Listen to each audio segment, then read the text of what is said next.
Now, how do you start over? How do you live this out? Well, I wrote a booklet called Pure Womanhood, and within the book, smack middle in the book, is what I like to call a dump 'em list. And this goes for guys and girls either way. It can go both ways.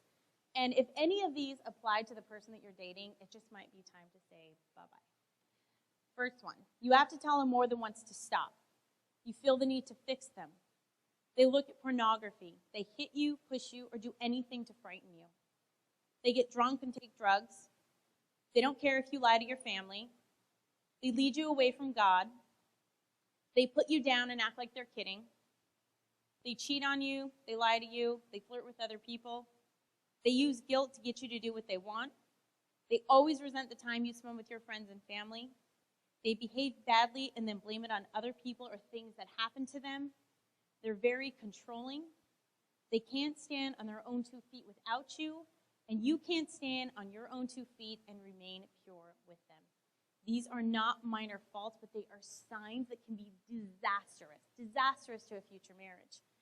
And a mother came up to me after our talk, and she said, please tell the teens about me. Because I was dating someone that had almost every single one of those qualities, but I thought our love was stronger. I thought he would change. I thought I could change him.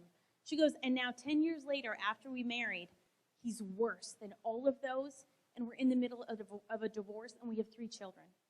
She said, please tell them. Listen to the warnings. They're there for a reason.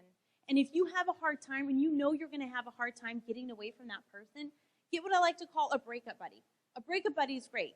In those times when you want to look them up on Facebook, or you want to text them, or you want to call them, or you just want to go see them, call that person. Call that person to go with a movie on Friday night. Just get that good friend you know who wants what's best for you to help you get away from that person and go through like a good 2-week detox with them, so then that way you don't gravitate back to that person, because it can be done.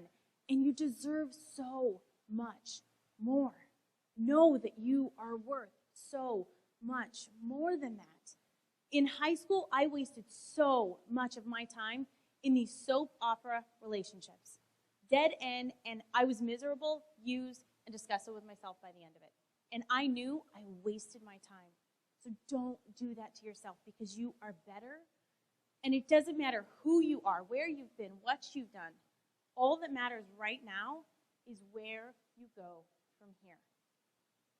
Now, where do you go from here? Well, when I did turn my life around, it was really hard.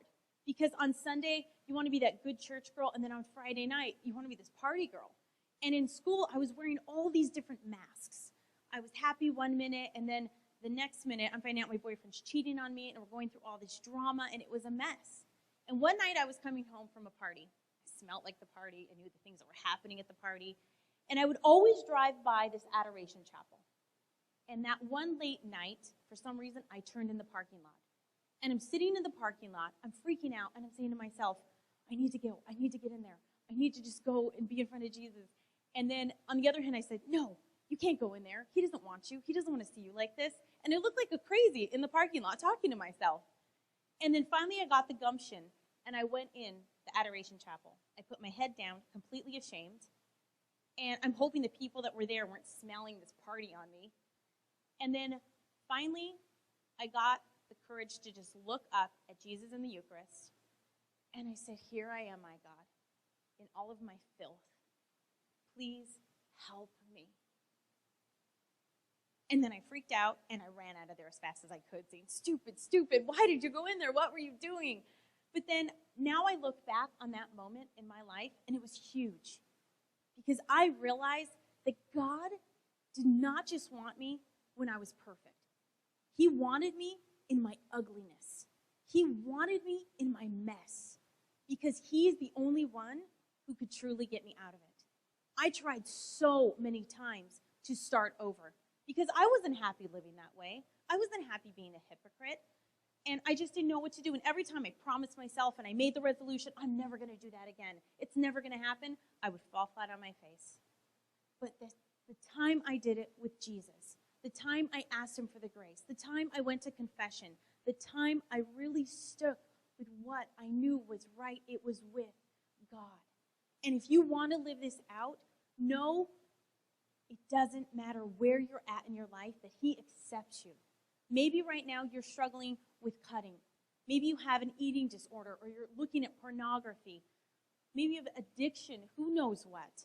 Maybe you're just struggling in your relationships, or you have a hard home life. Maybe you have same-sex attractions.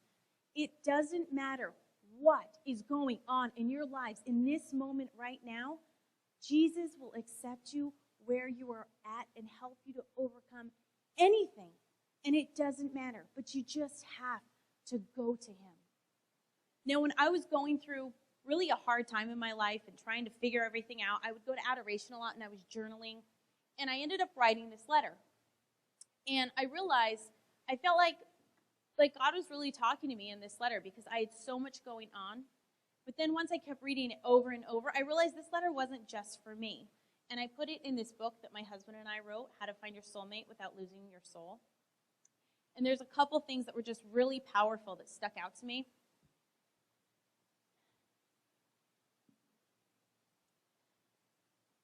Why do you always seek man's approval? Why are you always wondering, do I look pretty enough? Do I sound smart enough? With a shadow of insecurity hovering above you, you're always trying to keep others interested. Meanwhile, you give yourself away while ignoring your gut. Don't be controlled by the amount of attention, approval that you receive, and stop being ashamed of yourself. Your worth can't come from who you're with, what you wear, or what others think of you. Are you scared to admit your own self-worth? Do not shy from who you are out of fear of abandonment or negative opinions of others. You take scraps from the world, but I have given you everything that you need deep within you.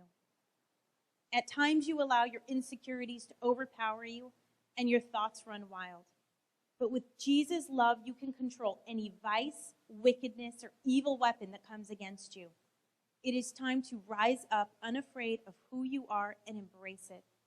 Do not lower yourself or hide, because the power of God's love and grace will always be there to catch you and show you the way. Deep down, know who you are and what you are supposed to do. Stop lowering yourself to the world and start rising to heaven. Even though it seems so far, it's truly all around you. You have a whole army of angels and saints wanting you to succeed in your battle, but the biggest battle of all will be with yourself. Know who you are and what you are not. You are a beloved daughter and son of Jesus, he who is God. Do not underestimate the power of your testimony to the world and the great things that God wants to do with your lives. And I want you to imagine for one moment right now that when I heard that guy get up and talk, imagine I said, that's cute. That's nice, but just not right now. I'm having too much fun. What if I said that? I know with all of my heart, I wouldn't have ended up marrying Jason. When he met me, he probably would have wanted to counsel me, not marry me. I know our 5 children and the one in heaven would never have come into existence. And I know I would not be standing here talking to you today if I didn't say that yes. I knew I could have gone in 2 separate directions, and the same thing goes for you right now. Like I said before, it doesn't matter who you are, where you've been, what you've done. It doesn't matter. You are not the sum of your mistakes, and it does not define your future. All that matters right now is where you go from here.